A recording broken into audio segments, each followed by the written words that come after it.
Magandang gabi po sa inyong lahat. Ngayong araw po ng Lunes, August 14, 2022. Ngayong gabi po ay nakaranas po tayo ng magandang panahon.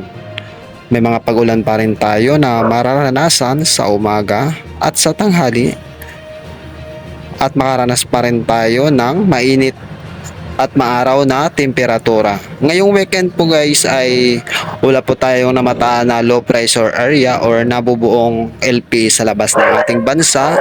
Kaya saan pa rin natin na may mga pag-ulan pa rin tayo na mararanasan pagsapit po ng hapon.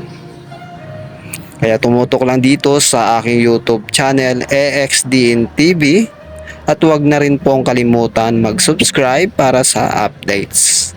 Maraming salamat po sa inyong panonood.